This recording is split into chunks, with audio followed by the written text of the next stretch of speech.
The splendid balance of the explosion. As we have seen, the universe in which we live came into being about 15 billion years ago with a great explosion, and it went on to expand and take its present form.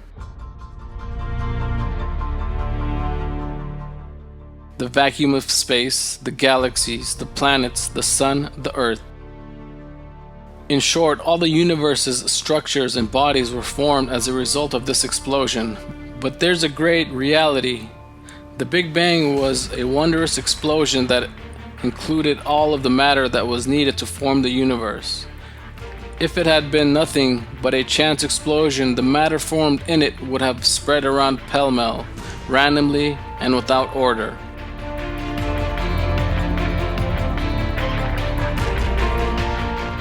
But that didn't happen.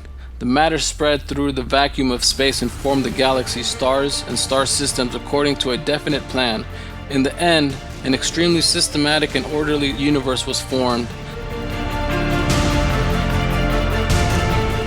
This was an astonishing concept for many scientists, because all explosions destroy order by breaking it up into pieces. All explosions have a destructive impact.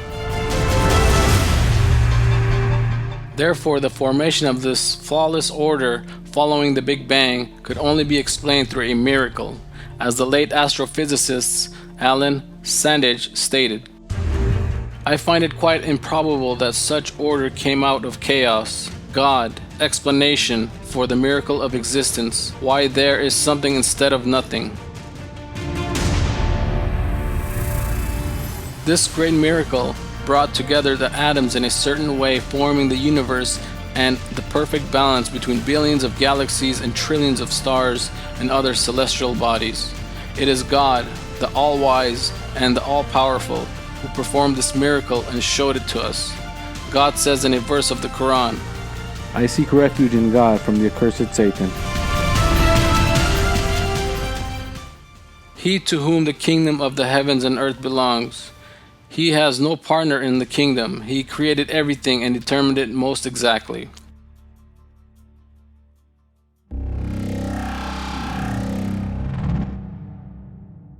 The pieces of matter that were formed as a result of the Big Bang started flying away from each other at tremendous speed.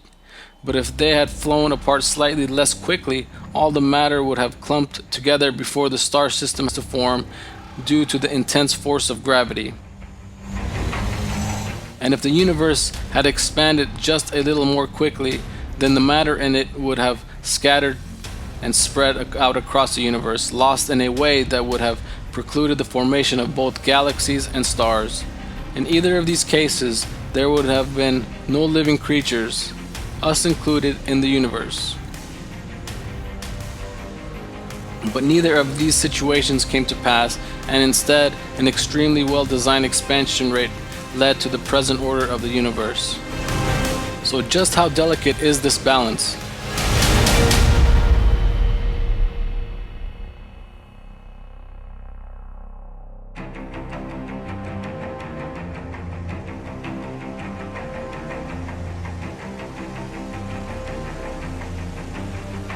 Professor Stephen Hawking, one of the leading physicists of our age, wrote in his famous book, A Brief History of Time,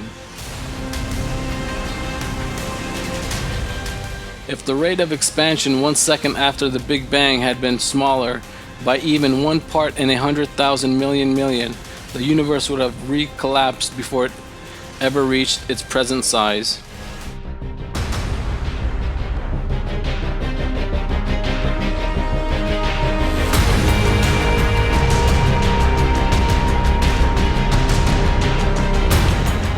A well-known scientific journal compared the beginning of the universe to placing a pencil on its pointed tip in such a way that it would stay in this position even after 1 billion years had passed.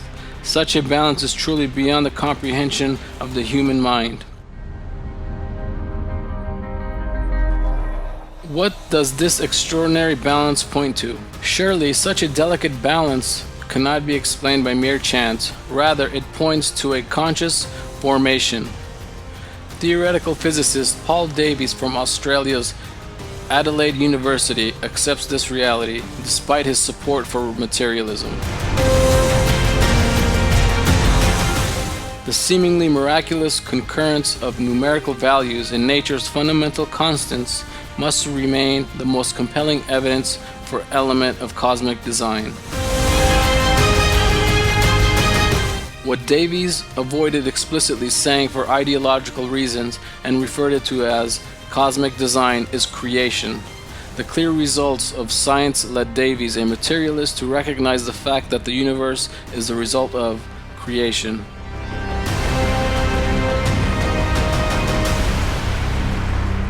American astronomy professor George Greenstein made a similar remark in his book, The Symbiotic Universe.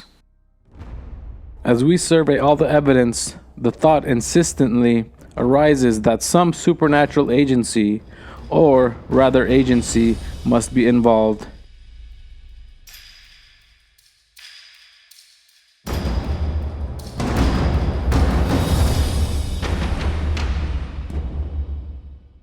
In sum, the unique plan and order in the universe point clearly to the existence of a creator who possesses endless knowledge, power, and intelligence. That creator is the Almighty God, the Lord of all the worlds. Now we'll look at the purpose of the vast vacuums of space. What would have happened if space hadn't been so large?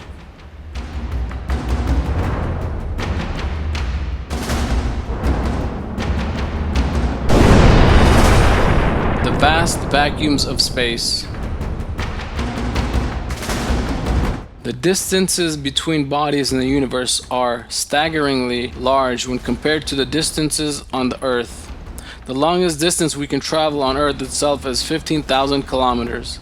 The Sun, a body we feel is quite close to us, is 10,000 times farther away than that distance, fully 150 million kilometers away from our globe.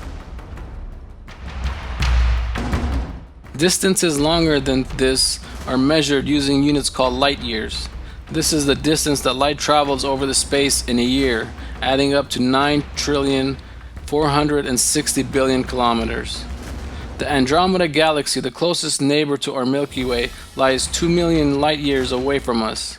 The universe itself contains some 100 billion more galaxies, and from this we can see that it is beyond the capacity of our minds to imagine the vast distances that the universe encompasses.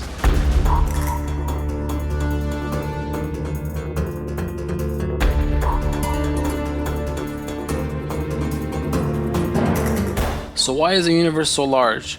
Scientists who sought an answer to this question found that the size of the universe was another astonishing number. The vast distances between these bodies actually make the orbits of the planets stable. Calculations have shown that if these distances had been just a little larger, the gravitational force between the stars would have made the orbits unstable, leading to bodies veering from their ordinary paths. Similarly, if the distances had been just a little shorter, the heavy elements that are hurled into the universe through supernova explosions would have fallen on other stars and planets only very rarely, so the Earth would have been deprived of the elements essential for life. In conclusion, the calculations done on this subject revealed an important truth. The distances between the stars which currently exist are ideal for the existence of a planetary system like our own.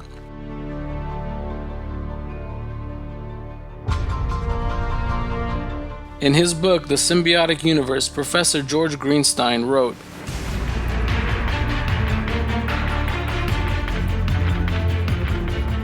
"Had the stars been somewhat closer, astrophysics would not have been so very different.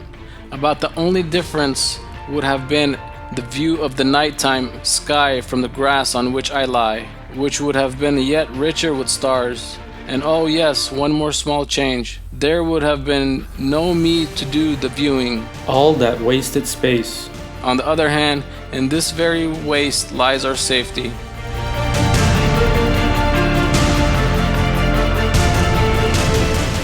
Another use of the great distances between galaxies is to prevent giant bodies wandering through the universe from colliding with each other.